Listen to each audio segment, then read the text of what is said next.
We started out with particular format or formula, and then the Drake format was starting to happen all over the country. So I talked to a fella who was, I'm from Detroit, of course, and I called the program director of CKLW, which was Ted Atkins at the time, because I could hear CKLW in the morning when I'd get up. Geez, this is a hot format. This is a great sound.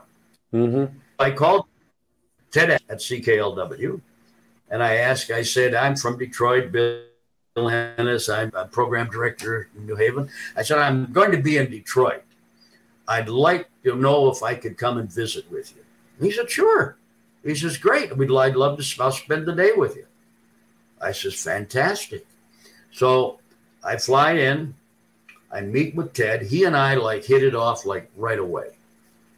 And he took the Drake playbook and laid it at my doorstep. He had me go to the jock meetings at CK. I just thought he was going to, yak with me for maybe have lunch and talk for an hour or so.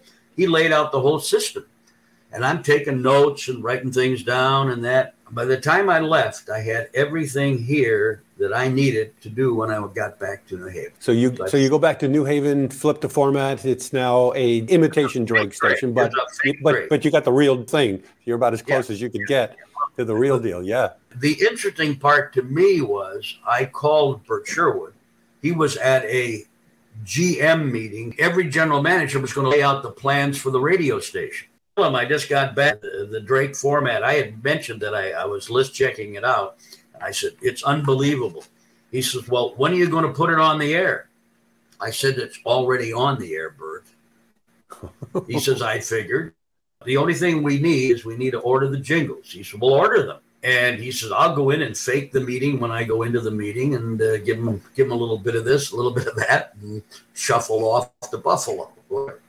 Anyway, so he did that. The format was on the air, and that was the beginning of putting the Drake format on the air at WNHC, and a learning curve for me.